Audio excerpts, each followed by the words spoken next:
laban papunta sa playoffs eh. All-in na no? All-in na. Parang parang it brings out the best possible version in them. Na parang okay na, matalo at least may nagkapunto kahit isa. Pero mas maganda kung Pero ramdam ko yung hugot ng Vitality na ayaw nila mawalan ng pagkakataon sa EWC mainly because of DMT alone. Yeah. Maganda ang Fade pre. Sobrang ganda ng Fade. Yep. Fade Liu Bang. To? Hintayin mo lang siguro mag-level 4 to. Free reign ako sa map. Not unless si Musashi magkaroon ng magandang dito simula against sa DMT. Well, it is gonna be slowed as well. Level 1 natin. Gano'n ka-slow mga pre? In a sense na, yung no attempt for any red buff o kaya naman blue buff invade na ganun siya. Like standard lanings. The two supports are roaming. Yan, sigurado yan. Pero, just within the jungle site. Just within the river site lang. Nakatingin lang sa isa't isa. Tingnan mo, body-body lang si Zhangfei tsaka si Lian Po. Si Lian Po. Lang. Pag ginagawa ko trabaho ko Gawin mo ng trabaho mo. Tol, kumusta dyan? Ganun lang. Parang gusto mo palit na tayo ng nag-exchange ng yung plano next season kung ano pwede lang. Well, it's a good way to see na wala mo na silang pinapalagpas sa river na to. It's mainly because of the threat of Nua. So maybe that's the reason why yung Lady Shan mas napapaaga yung bisita sa taas, sa clash lane specifically, rather than being in the farm lane. Golden Strike! Kita din naman.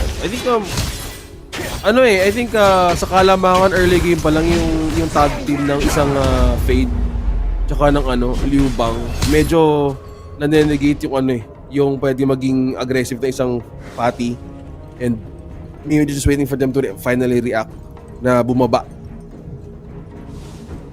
Yeah, no? Let us see. Bantayan natin ulit itong game na to. So wala pang level 4 ang Lady Jean. Same as the Lian, same as same as the Zhangfei.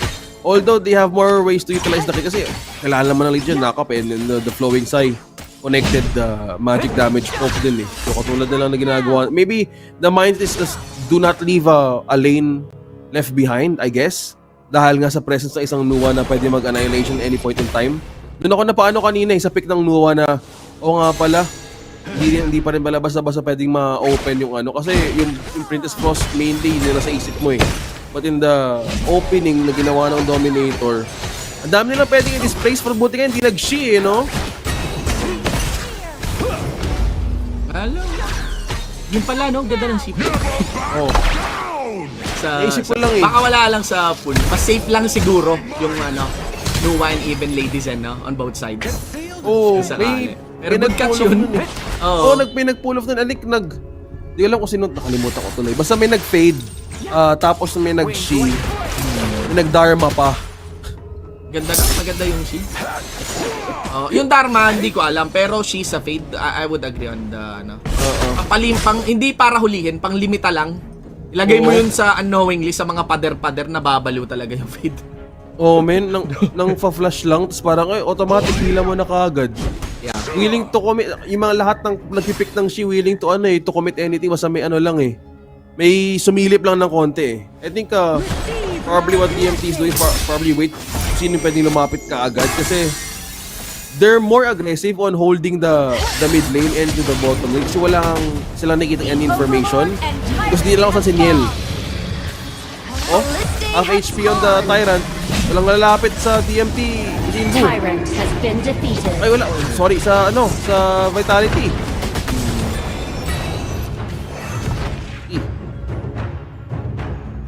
Antay dito, na?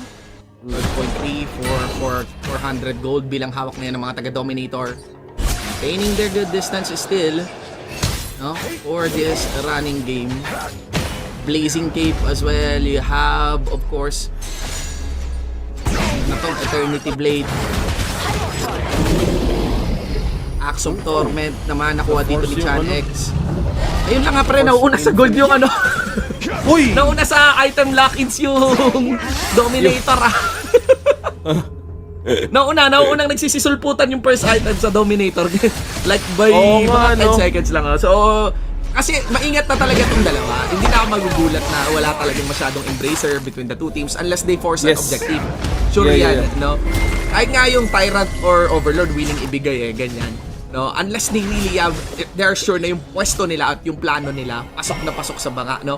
Pero pagdating sa gold flow lang, when it comes to efficiency, the very minute things, the very small things, lamang yung dominator. Oo. Actually, oo. Kasi they have more ways to counter out the front line ng Vitality agad. Sasagot pa lang ng Middle Outburst, tapos yung ni Jerl. Speaking of which, nagkaroon na lang talaga ng hilahan dito from ZanQ. Alam nilang pwede pang lumipad yung isang Fade sa pader. So, Blue team probably has just destroyed provoking a them to tower. react. Because they're actually respecting the the team fight. Kasi pag pinapatagal nila to, yung Noah, tsaka yung si Chanex dahan-dahan na nag-iipon ng dito ng items. So, they're just being cautious still. Same what happened from game 1 and 2. Pero I think that's one thing that they wanted to see na hindi kami basta-basta hindi kami kakagat sa sa bait nyo dahil may Musashi tsaka may may Lian po. At tayo pwede mag-initiate ng team sa Vitality, to be honest. Oo nga no? Marami talaga. Well, alam mo, OSX ang dito is really figuring out saan yung unang bakbakan, no? Saan yung unang point of contention. And the thing here is that, yeah, you could say, pwedeng sa mga Overlord, pwedeng sa mga Aura, pwedeng sa objectives, but hindi mo kasing i-trade lang yan. I feel like more than objectives, alam mo kung ano mas importante dito, position. Yeah. Like pre-positioning. Interesting nga kasi you'd have to expect na Dominator would be an aggressor. Alam mo kung bakit? Yun ang play ng Liu Bang Yun ang play ng isang Liu Bang Yes. Pero it's Siya not yung happening right now. confidence booster, no? Oo, to really be the one to pull the trigger. Pasok lang, It's not pasok lang, happening here. mga ganun. Actually, na-feel ko yan May mga teammates akong ganun dati. I mean, sa mga normal games na walang pumapasok. Maybe, syempre, normally hesitations, pero kung if you'd really have a strength sa mga yung parang initiating team fights na sa team mo dadalong isip, you have the better hand to take the -1 out. Kasi, I think yun pala yung you take advantage of their openings especially now. So, mukhang hindi ata magdadamage yung Liu Bang compared to game number 2. But ito nakatang team fight, Chinbu. First blood. Grabe, break up dito sa may ating middle grass. Ito ang unang team fight ng ating bakbakan ngayon. And Red just team like that, in an has instant, slain an nabura sila enemy. Jerl tsaka sila Ahem. Naging Vitality, they know how to deliver the fights right now. And hindi nakukuha ni Chanex yung ideal setup na gusto niya makuha. Kung straightforward 5-5 na harapan, napakadali i-pull off ng Lian po kasama yung Musashi. Napakaganda Red ng team has kasalian destroyed po. a tower. Hardcore fan myself. Napakaganda ginagawang entry. Flash crowd control combo with Dalian po. Dalawa kagad pwedeng mahuli. Immune ka pa sa CC kahit sumigaw pa yung Junpei na yan. So lahat ng pwede mong isipin mo pwede mag-counter so especially pag crowd control lang Yeah. mas may mas may confidence ka to go make the play. 19, man. Damage that. 20k. Para kay 19 support. Dami nga yata tinamaan ng nung Yung Tremor Smash. Oo. Ayun yung pinakamagandang moment Kasi yung yung flash papala. crowd, yung flash crowd control, pinakamaganda sa lahat may follow-up Tapos eto yon, hindi lang Tremor Smash, may early game pa to, so medyo humahagod ang damage ng Radiance. Maagang pinili na yung Radiance, maaga na pinuha yung enchantment. Tapos talagang dinikit kila Jerl, dinikit kila Ahem. Remember pre, hindi nagmimintis ang ult ni ZanQ. Okay? Hindi nagmimintis yan. Tapos nag-gets ko na kung bakit ang ganda pala talaga ni Tyrant Musashi. has been Yung first defeated. skill ni Musashi, ang ganda against ults. Yes. Natanggal yung mga projectile ng Nuwa. Oo men, sobrang yan. Sobrang perfect men. Kaya alam mo ba na simula ako nung HOK last year, hindi ko maintindihan ba't na-negate yung skill ko Huwag mong kailangan ako Blue Musashi. team Simula ako last year has men. destroyed a Yung pala yung tower. pinaka-purpose niya. Yung wala kang walang silbi yung mga tapo mo sa kanila dahil sa niya. Sa pag-negate ng mga projectiles. And as I fully understood the game as I started last year, mas nagaganda ako sa niya, sa nagiging kit niya if you're up against a great counter sa jungler na kabila. Pero case to case basis pa rin Pero being at front, ang dami mo pwedeng ma-negate and ma-clear. Antay tayo ngayon. How will we look forward onto this possible team fight? Again, the more drag out yung team fights, the more explosive naman yung pwesto ni ZanQ. Oh my god, sobrang ganda nito. Pero yung angle is off. I'm not so sure kung good target si Chan X. Chan X is not a good target right here. Kailangan yung lumapit. Ay, konti si Joel! Ayun na si Joel! Nakita pala. Okay, nakita ni Chan X si Zanky dito. Dumive. Si Chan X. Dala-dala syempre yung lubang dito. Fully committed sa that one. Pero patay pa rin si Chan X. All in para kay Chan X dito. Even with Tops flashing forward as he knows his secret blessing is up. So he can duel up and punish itong lubang na to. Nako, pre, hand check si Chan X. Mukhang na baliktad yung moment. I knew where the strength was coming from dahil nga nag-battlefield command kaagad si Guyu. But the problem, nung tumalon siya, lahat ng pwedeng crowd control na ilabas ni 19 tsaka ni Niel. Tapos kumakabit pa yung flowing sai. Medyo out of ano yun. Pwede maging dalawa yung kill nun, to be honest. Nakaiwas lang si Guyu.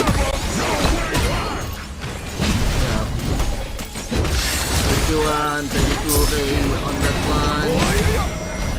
Dark Tyrant has been defeated. Ganda ng effect talaga ng Hardened JHD.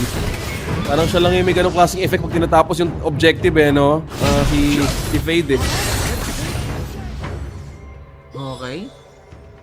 33K.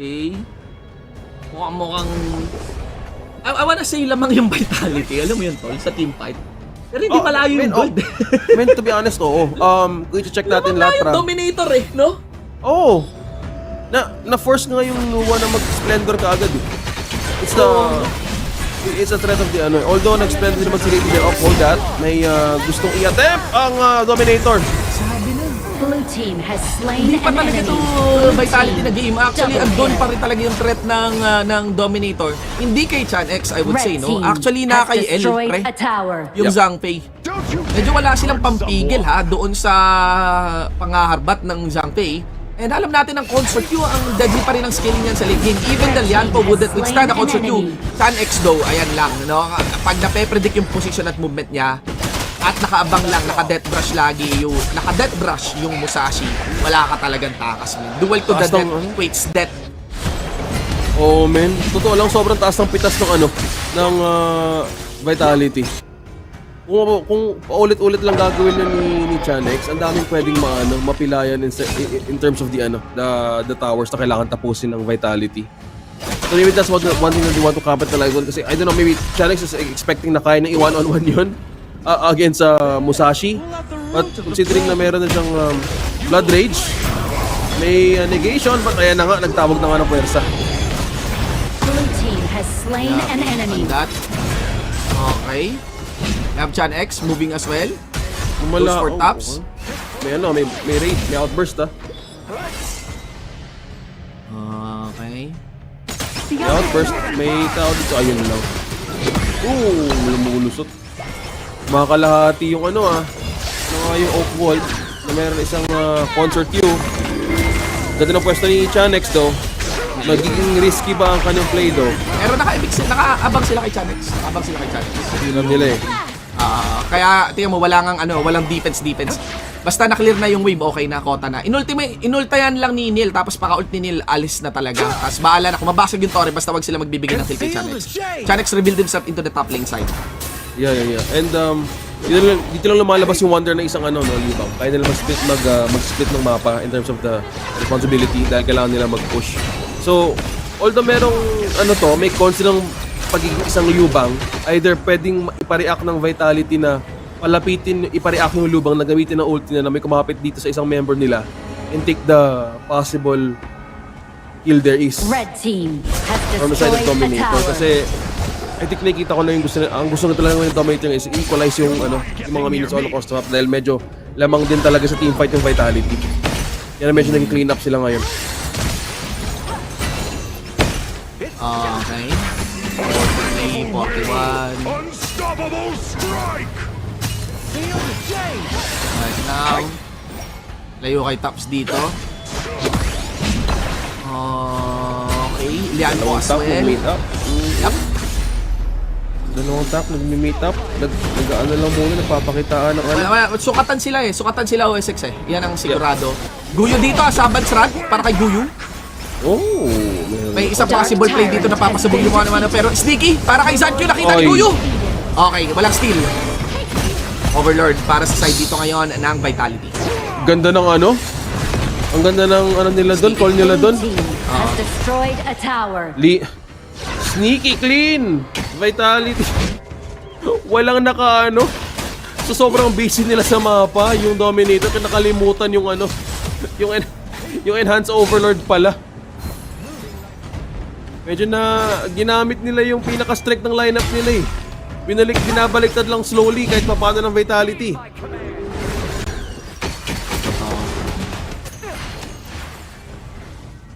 Okay.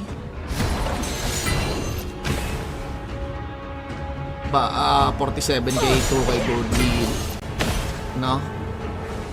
15-minute mark. Pwede, ay, Chan X. ganda ng ano do, ganda ng abounded ni John Q. Pwede mag-insta ano sila dito, pwede sila mang-provoke. Side ng Vitality, pwede talaga ipareact yung Liubang. I think that's one of their things that they're banking on right now is ipareact yung Liubang na gamitin ng Battlefield Command dahil ang taas na ng cooldown nun. Alam nila medyo ano eh, magkiklear lang talaga yung Liubang dahil hindi talaga worth it yung ano yung teamfight. Not unless i-provoke nila.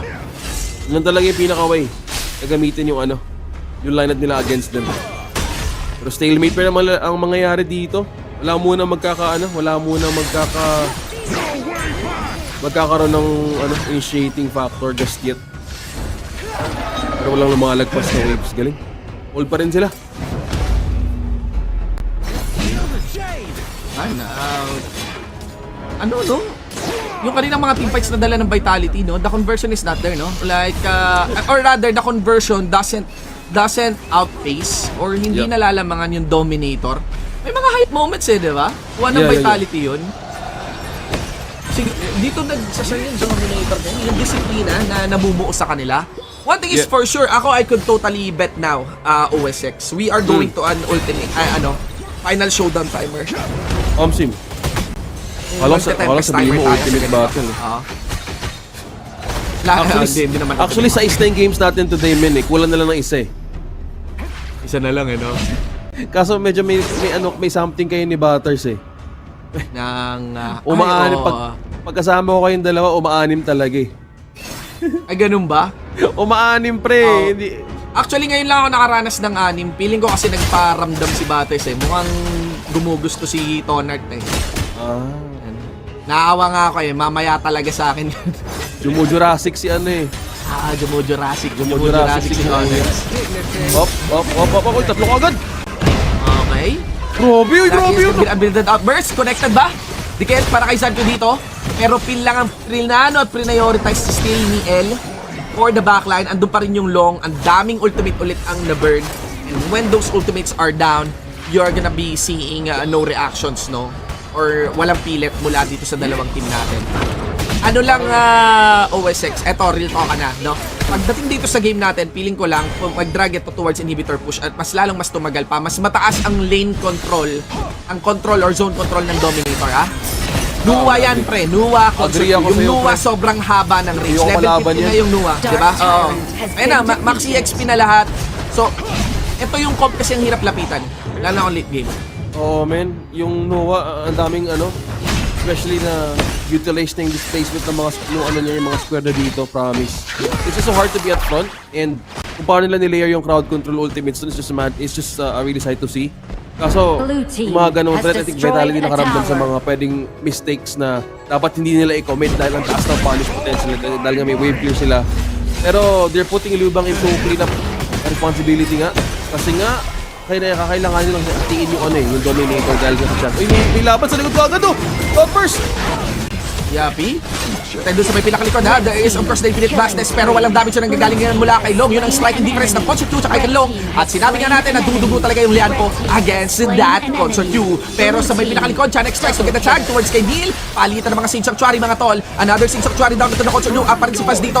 Tries to dive. Itong si paring Chanex. Sage Sanctuary still para kay Tox dito. At yun! Doon nagwaging yung Vitality. They still have the better execution against Dominator. Ang ganda ng timing ng lady dyan. Inhibitor yung yata. yellow, pre. Oo.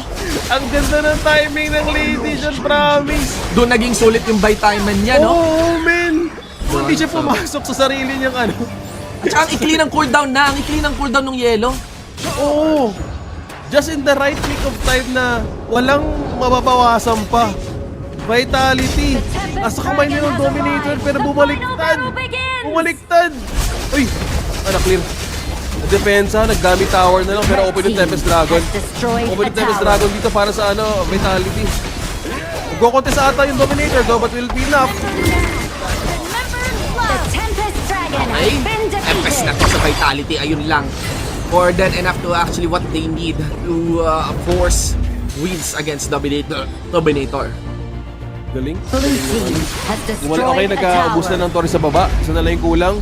Hinahawakan pa rin yung yung high ground turret sa baba. Hindi ayaw ibigay ng ng Dominator, although isang push na lang yan. Problema nila, makunat na yung mga dragon. Tempest Dragons are out. So, just a matter of na lang to, mistakes. Exchange na lang to, may mga nag-splendor na. Tapos na to. Ang hirap ng ginawa ng DMT dun. Hindi tumalab yung yung damage ni Chan X. Yup.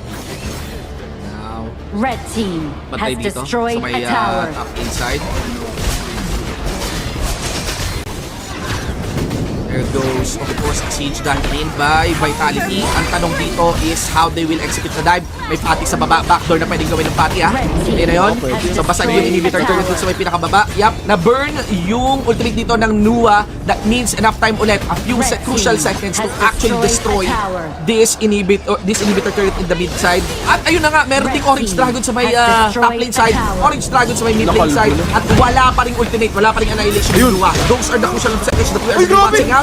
Pero nakuha pa rin syempre ni Chanex yung pinaka-backline. Namakalam si Neil, namakalam din syempre si Parang Zankyu dito, pero Resurrect is available for Zankyu. Even with Destiny, kinabutan pa rin syempre si Zankyu ng Concert Q, and the defense is completed by Dominator. We are in for a beautiful, beautiful game between the two Indonesian teams. Shout out KL. Ang ganda ng outburst niya dun. Dalawa hindi nakagalaw kaagad na napakagandang placing for defense para sa base ng DMT. They knew na kinailangan nilang tanggalan si Jankyu tsaka si Neil. Yung pinaka-outburst really caught the right people sa side ng Vitality.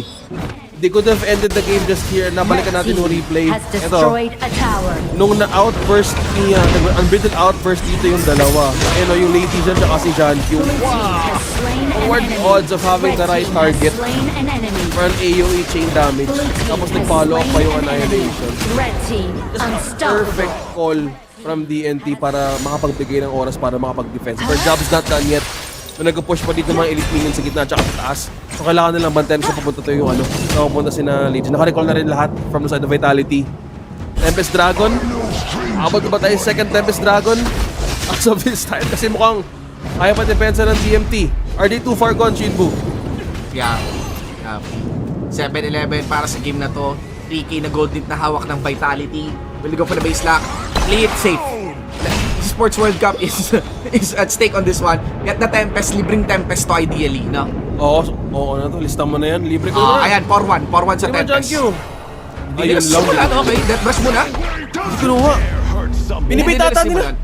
Gusto nila mahuli si Chanex. You're not Hindi alam ni Zankyu kung sino kasama ni Chanex. Kailangan nila makita yung information nasan yung iba. Oo. Sinimulan? Oo. Fade. Yeah, pero may enough shield si Zankyu dito, kaya niyang i-sustain si Chanex. Peke tong Tempest na to. Andito si Fatty. Hinahanap niya yung backline para makakuha ng cut si Tops. Chanex, Ngayon, ang gulo na ng formation ng Vitality. Yan, magulo na yan. Kailangan na makarandam ng ng Vitality. Ay, spotted na. Okay, ngayon. Nice Just check, boss. ito guys, yung lamang dehado, nagbabago lang in a matter of 1 to 2 seconds lang ha. Depende sa kung ano nakikita nilang information sa bawat isa. Muli, ayan yung Fatty ulit. Nagpakita sa may bottom lane. Papari sa yung Liu Bang pagkamatay to! Flash! Tapos, mga Bongling, second skill. Resurrect. Nua, Pinuwersa. Dapat meron ng Tempest. Ayun na yung Ayun Tempest. lang. Pwede na simulan yung Tempest. Wala nang, Ayun lang. rather hindi nga Tempest, malalaban na lang. Laban, tama. Hindi kasi pwede mag-teleport yung Lubang. Mababa yung buhay ng Lubang dito. Kaya naman walang insurance para kay Chanex dito. Target para kay Chanex, inabutan. That's it. Those are the chain events. Those are the chain reactions that can lead for Vitality to get the Tempest and even increase the chances of winning this game. Oh my goodness. Na-expect ko si Liu Bing mag-respawn. Mukhang si Jul pa pwede mapanganib dun. Kung ano, nagamit nila yung Seichang Tuari, there's no way na makapag-survive pa dito ang isang Liu Bang or Guyu once mag-respawn siya, not unless Splendor niya though. Oh, si Top! Nag-issue ng teamfight though. Slain an enemy. Wala! Red Hindi team nahuli. double kill. Nahuli si Niel. Nahuli rin si Ahem. Slain an Namaan enemy. yata ng Annihilation. Dragon Ay, has tapos. been defeated. Red Oo, team pero has ayun slain lang, an enemy. may natitira pa and that is gonna be of Guyu. May minion wave doon sa may pinakababa. Tapos Tapos na ata to. Oo, mali lang ng pinuntahan na lane si Zaan dito. Kailangan dapat nandito na siya kaagad sa may bottom lane. Baka maklear pa yan. Pero there you go. Just push into the minions with Zaan arriving into the scene alongside with the minion waves in the mid lane. Ladies and gentlemen, moving towards the KWC 2025 is Team Vitality.